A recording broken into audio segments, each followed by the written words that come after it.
they cared for in every single way.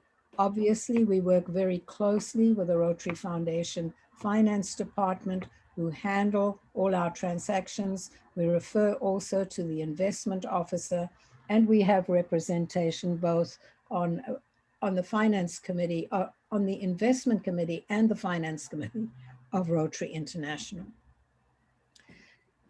So I think I've covered what you see on there, the endowments, the investment portfolio, payment of grants in Canada themselves. But then we also now have had to start managing the partnerships.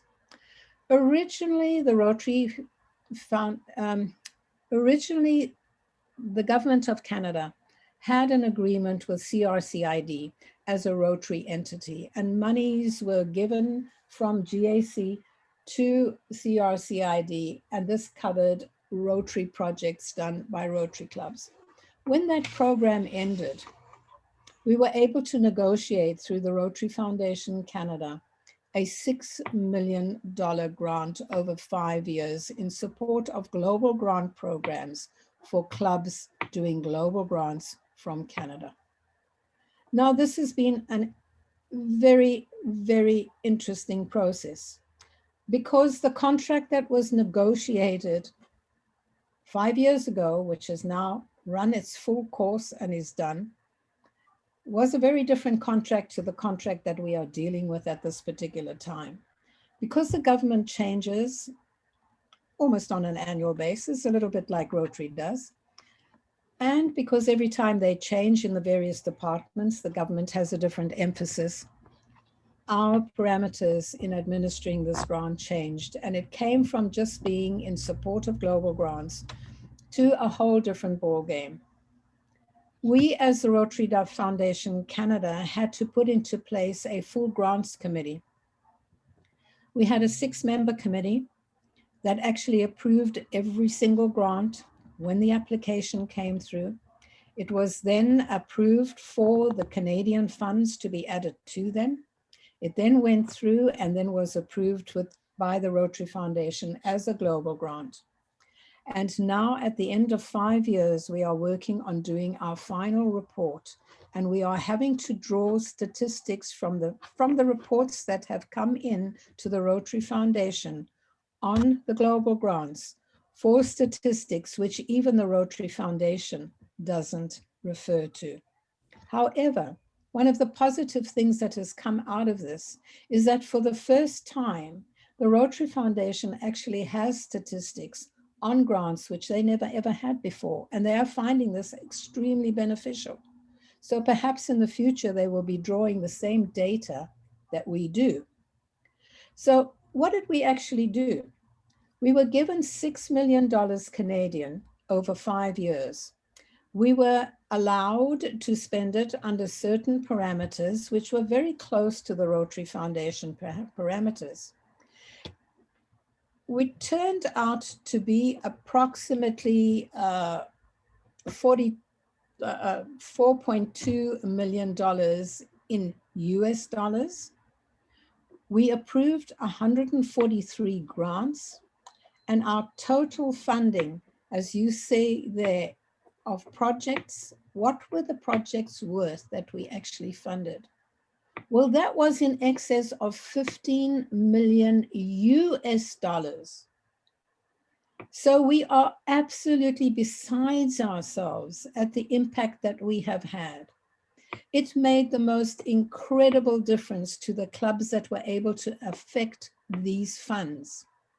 We found that the areas that there was a huge call on our government money and really fitted so well hand in glove with our aims were in the areas of focus of, firstly, disease prevention.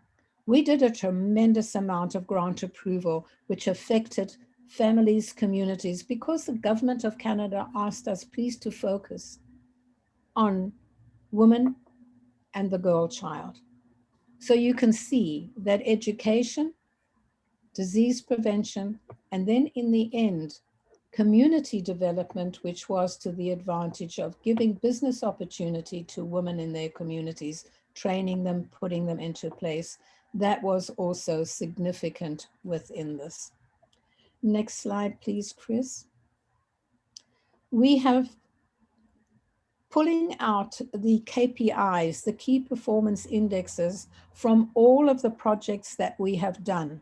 And these will be shared with all of you once we've done our final report, which is due at the end of June.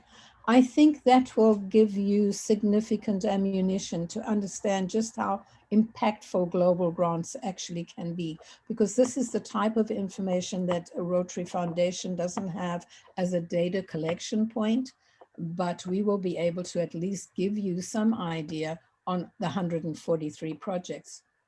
But for us to check on exactly how these projects were delivered and to have the impact, the government asked us to physically audit projects. In fact, we were supposed to be out there in February this year doing our second set of audits, but obviously COVID prevented us from traveling.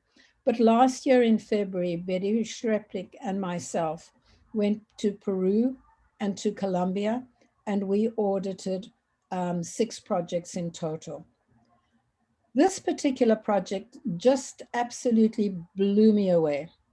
This was up in the mountains in Colombia, in a very, very remote area. There is a Rotary Club, not a small, not a big Rotary Club, just small, but the impact that they've had on that community is significant. They build these bio water filters.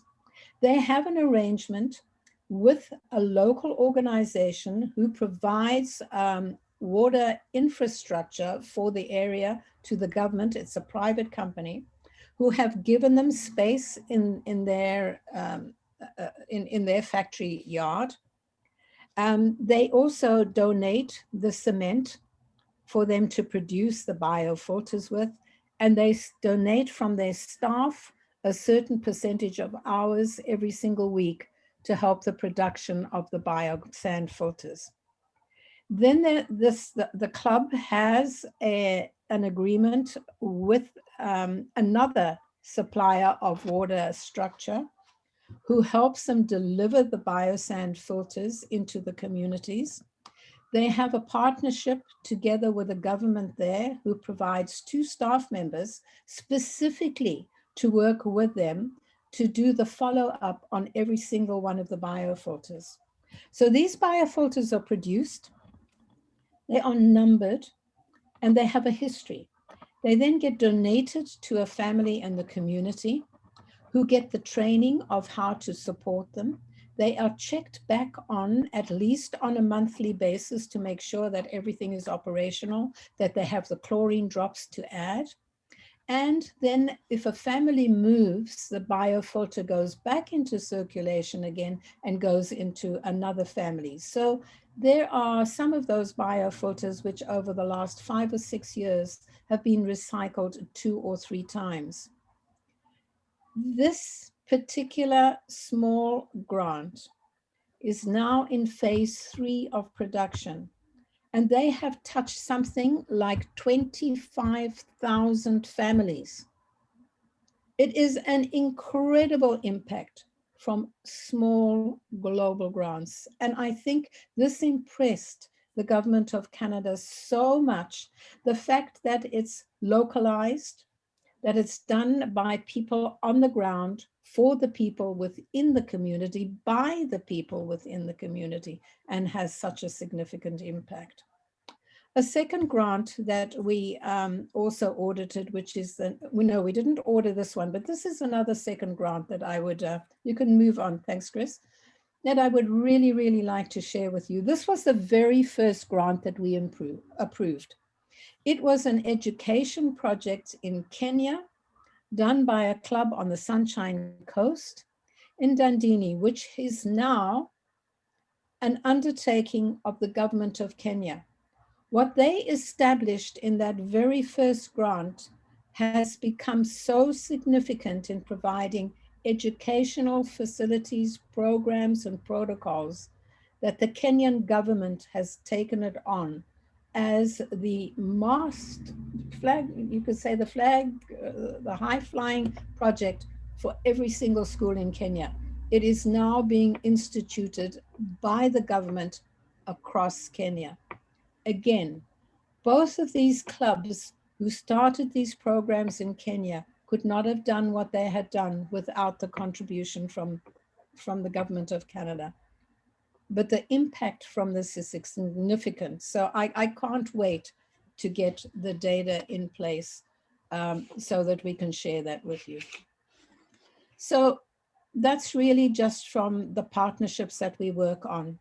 We will be hopefully negotiating a further grant with the government of Canada as soon as COVID is over and we have the doors open to start talking. We will see what we can do in developing another relationship. The government is extremely keen, have a huge amount of respect for us and want to work with us. We also work with the government on polio advocacy. So we are very directly involved in making sure that Canada receives that that polio support. And last time was $50 million. On previous times, we've had $100 million in support of our polio programs.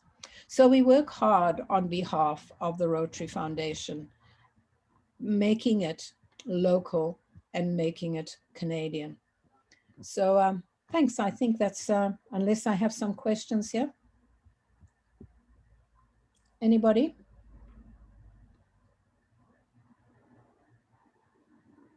Okay, Chris, then we'll close off and move on to, I think it's Valerie, is it? Yep.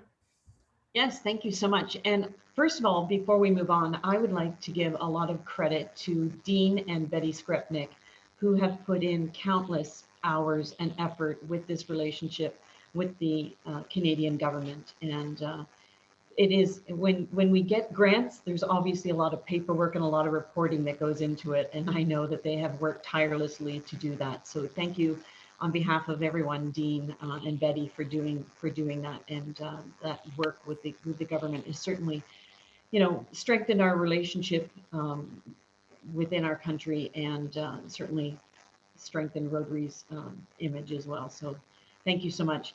So how do we donate? I think everyone on the phone or everyone on this call today looks, familiar, and I know that you're all aware. But as Chris was speaking about, this is why we are an associate foundation, is that we can give to in Canadian dollars to our foundation and receive Canadian receipts.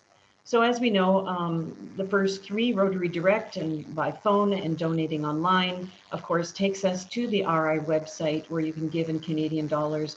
And this is that efficiency that Chris had mentioned, where we were at one time the only online ability to give to the foundation. So for efficiency, it makes sense that all online goes through one channel.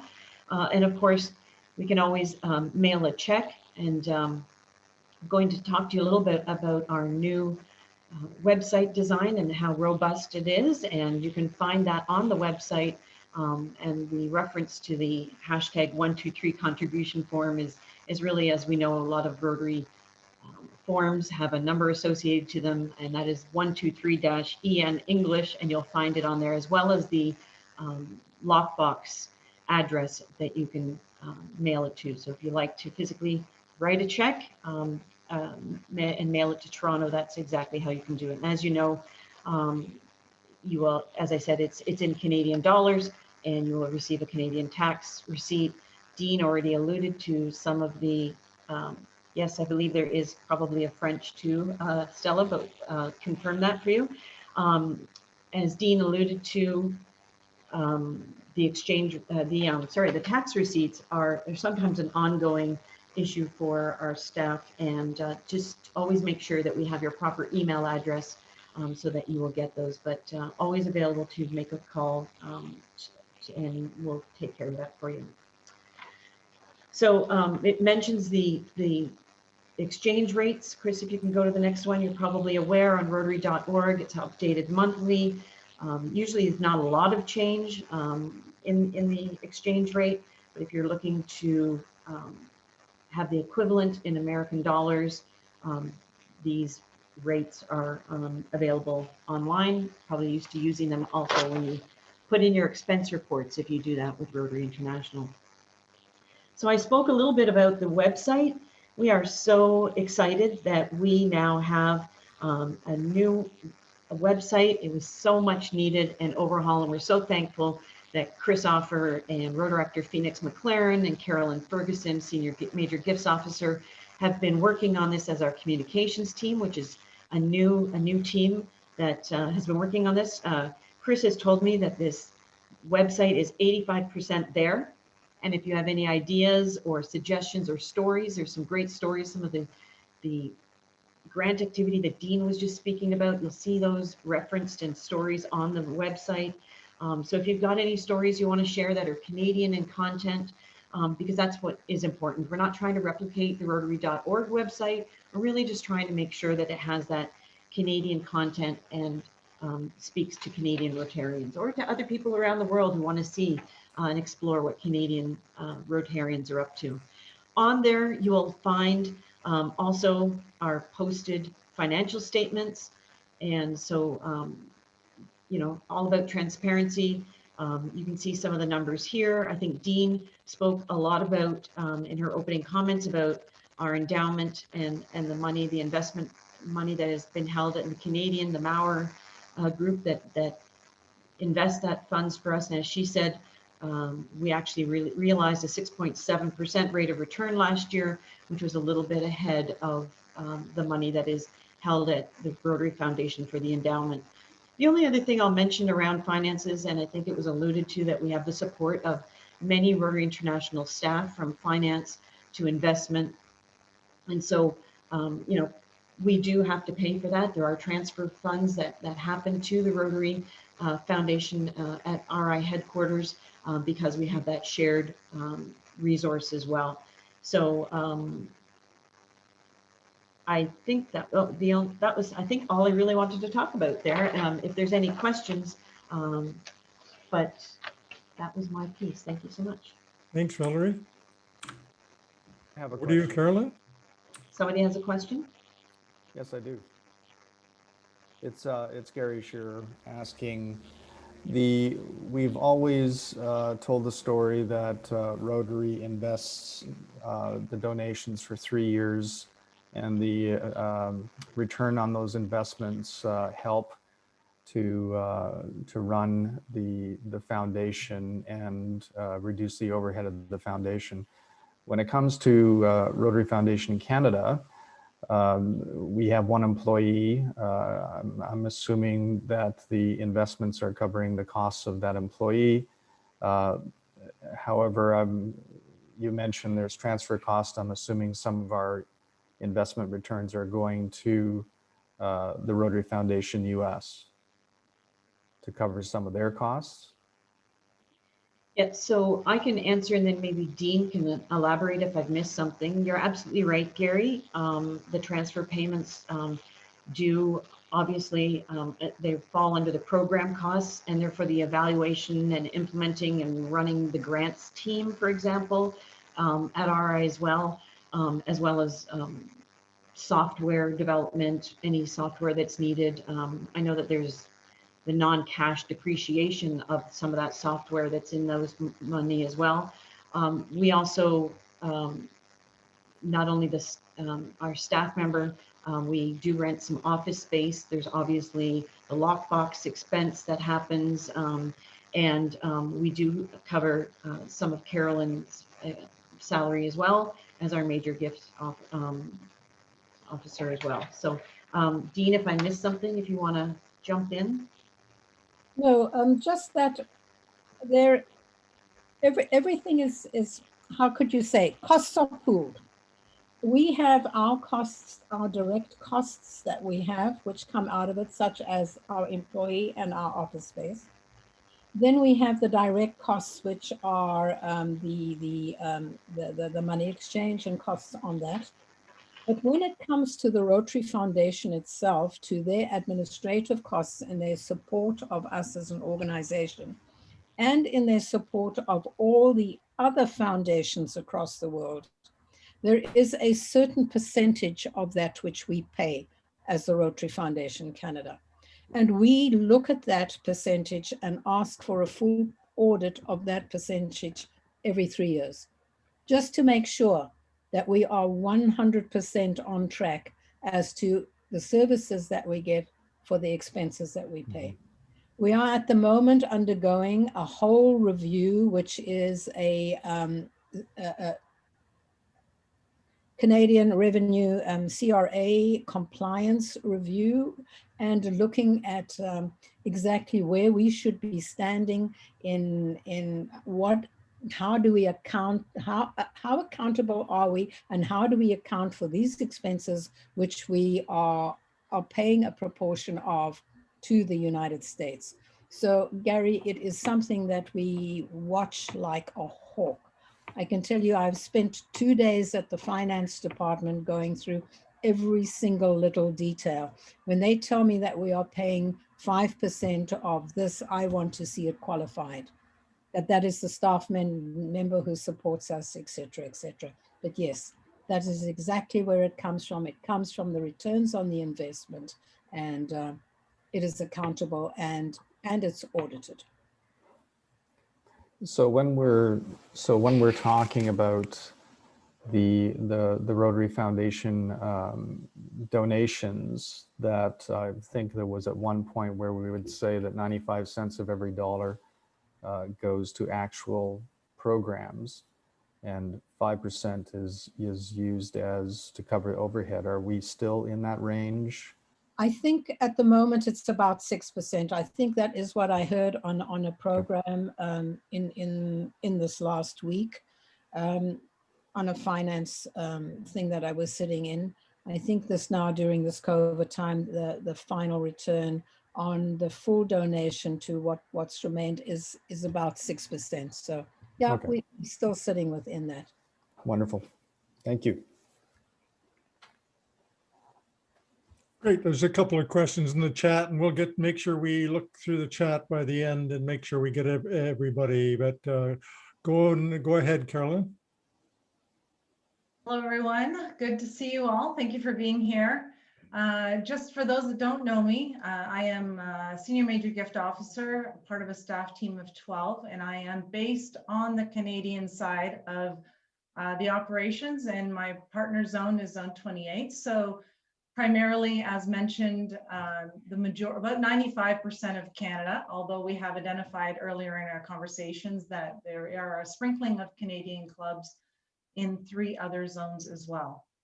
So what am I doing as part of this dialogue around the Rotary Foundation Canada? Well, I think it would be important just to highlight for you some of the things that are different in supporting our Rotary Foundation mission with respect to major gifts and bequests here on the Canadian side. And again, recognizing that all of you have the opportunity to touch and to consult with a variety of clubs in a variety of ways, thinking about what would be helpful for you to know and understand. So I've got 4 slides that we're just going to review briefly together, and then we'll get to some general questions. So just looking, first of all, major gifts. What would be unique about major gifts related to Canadian giving? First of all, we're going to talk about publicly traded securities in a little more detail in a moment. Anybody can make a major gift, but the reality is for Canadians, you're giving more to become recognized at the same levels that are occurring in the United States. And it's simply because of exchange. So all of our giving thresholds, as you know, are based on US amounts. So one of the things that is really helpful and really beneficial to everyone, and not just Canadians, is the opportunity to make a major gift through a pledge. And the reason I bring that forward is pledge giving is such a wonderful way of not only taking your major gift objective, which starts at US 10,000 or greater, and dividing it over 2 or 3 years. You're going to spread out some of that tax advantage, as well as each pledge installment that you make is subject to the exchange rate posted by RI for that time. So in a simple scenario, $10,000 could be divided equally over 3 years, $3,333. That $3,333 would be exchanged at the April rate of 1.26. And so you would get a sense of what that would mean for a Canadian donor. Certainly the great thing about pledge gifts, regardless of whether you live in Canada or the US, is that when you officially commit to a pledge arrangement with Rotary, we have the honor of recognizing your full pledge amount as a major donor on your very first gift installment, which is really neat. And so that's just a little bit about major gifts and being Canadian. Of course, major gifts can be facilitated in a variety of ways that are the same, regardless of where you live. Cash, credit card, appreciated securities, and in some cases where our gift acceptance policy dictates real estate or insurance. One of the big, well, not big, but one of the differences that I just highlight that Chris has on the screen here as well is for those part of our US family, they have a few other additional ways that they might be able to fund a major gift, and that includes life income agreements, charitable CGAs, charitable gift annuities are very popular in the States, and is a way that you can become a major donor. IRA rollovers, again, tax structure is different. And so where you have your mandatory disbursement coming out of your IRA, which is an investment asset in the States, it becomes taxable income. And in some cases, it's better just to donate it directly to a charity. Again, popular and applicable to the US. And donor advised funds is an opportunity to make a gift from a donor advised fund to the Rotary Foundation to become a major donor. But what's unique in the US is that the Rotary Foundation can also hold your personal donor advised fund. And you can then advise the Rotary Foundation to make the gift on your behalf. So there's a few little differences on the US side, which can contribute into your ability to support the Rotary Foundation as a major donor. Next slide. Let's talk a little bit about bequests. And I think, Chris, you missed, is there one slide before that that has, no, okay, that's okay, go on. So when you include the Rotary Foundation in your estate plans, what's unique for Canadians is that you're going to be naming the Rotary Foundation Canada. And this is really important because then your charitable gift in your final estate is to a Canadian charity and will provide a Canadian tax advantage to your final estate. So as Canadians, it's really important that we are talking about this at club level, because the reality is there's a lot of gifts out there that are made quietly by generous Rotarians, and they don't tell us about their intentions. And two things can happen. One, it may be misdirected. And so that would be unfortunate, and they won't have the advantages they'd hope for. And two, if it's important to a donor, regardless of where you live, if it's important to a donor that your gift be directed to a specific purpose within Rotary's portfolio of programs, we would like to have those instructions on file officially so that we can honor that. And when we don't have that information on file officially, the trustees will be benefiting from that gift by using it for the World Fund, which of course does wonderful things across all of Rotary's work. So there's no harm that comes from not having the information, but certainly in having the information, we can check to ensure that the naming is correct in your estate. And as well, we can invite you to give us instructions on how you would like your gift to be honored. So again, the Rotary Foundation Canada is being named. There's a variety of different ways that that can happen, whether it be a residual of an estate. Where do you find all this information? Certainly we have a great publication called, as Director Valerie had mentioned, we have lots of numbers on things. So number 330. 330 is your Rotary Legacy brochure. You can Google it through the Rotary website. It's also going to be available through the Rotary Foundation Canada website.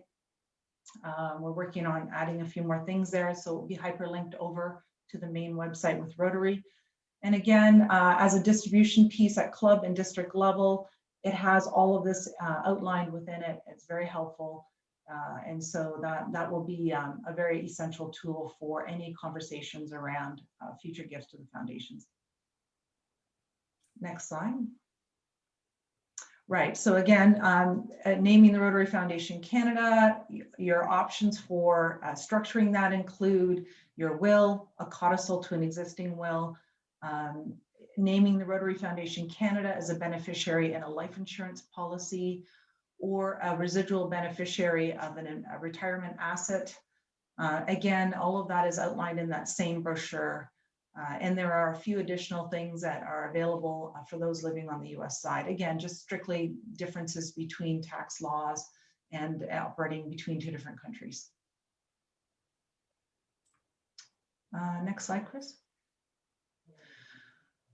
Right, so we want to talk a little bit about publicly traded securities. One of the nice things about publicly traded securities is that it's applicable both in Canada and the US, but they entitle you to a donation receipt for the full market value of your contribution. So your gift will result in a non-refundable tax credit that will help reduce your income taxes. And you can use this in the year of your gift, or you can carry it forward for an additional 5 years. You will not pay any capital gains on any of the appreciated value of your security. So wherever you bought it at, perhaps it's appreciated in value, that amount is going to be taxed. And if you decide to donate that appreciated securities, those appreciated securities to a charity instead, not selling it first, but directly gifting it in kind from your broker to the Rotary Foundation Canada's broker, which is RBC, you will be given a tax advantage or a tax benefit credit, tax receipt specifically, for the average of the high and low on the day of the trade. And so that becomes very advantageous. Again, where the markets are helpful, there is specific specific instructions for Canadians on gifting securities, and there are specific US instructions. And again, you'll find the Canadian specific instructions both on the main Rotary website, and to simplify things, they have been added to the Rotary Foundation Canada website as well. One thing that's really neat for Canadians is that you can gift in either Canadian or US stock. So a nice little thing to keep in mind. You don't have to gift in Canadian stock. You can gift in US stock and still receive a Canadian tax receipt for the full value.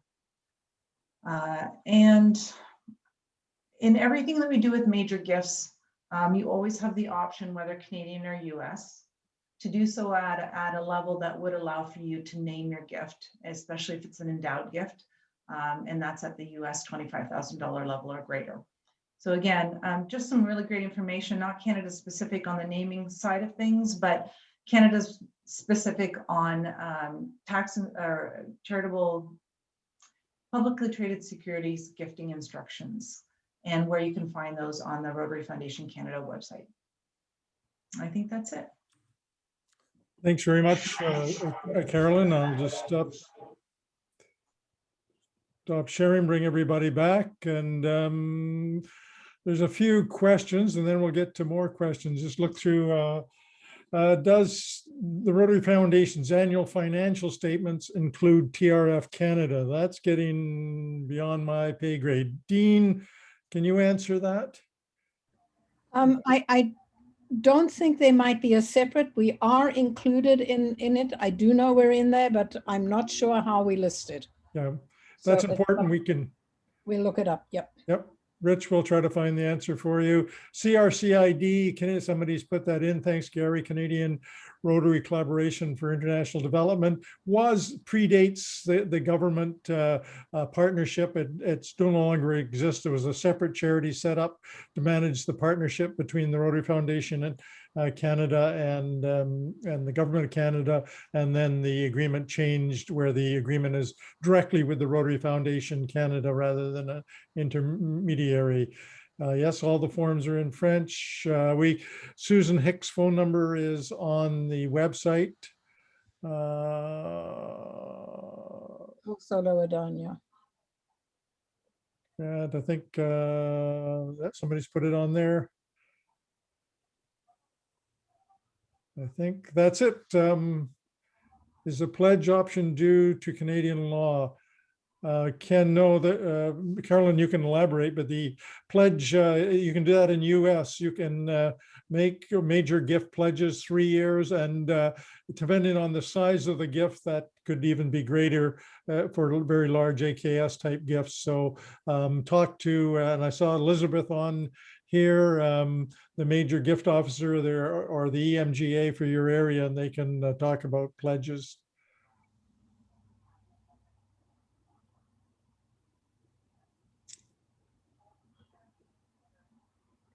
Okay, I think that's all the questions. Wynn and then Marilyn. Wynn? Marilyn has a question. Here's my hand. I had a question about the making the gift from the website, the Rotary Foundation Canada website. It looks, if you click Give Online, that you're headed into Rotary.org. Is that right? Did I miss that? Or no, are you going? That's deliberate. That's gone back. It used to be on that site, but it goes in there, and it's Canadian. Once they put in their membership number, it knows who their club is, generates a Canadian receipt. They can make the donation in Canadian dollars, US dollars. It's all set up, and other countries too. So it's all set up. So we don't maintain a separate Canadian one that goes through Evanston. Got it. Thank you. But the money is sent to Canada by seamlessly. It's just a one online platform rather than multiple online platforms. I see. Okay, so it does get to you and to the Canadian account. Yeah. Okay, thank you. Marilyn? My question is for Carolyn. If someone sends in their estate planning card, letting the foundation know that they've made it a bequest in their will and it's a Canadian, do you get notified of that so that you can reach out to them to ask them about how they want their funds directed if it's a gift greater than 20,000 US? Yes, that is correct. We are notified of all legacy gift commitments, and so it provides the opportunity for myself or an EMGA working together to follow up to ensure that information is correct. And to make sure they've indicated the correct wording in their will? Yes, absolutely.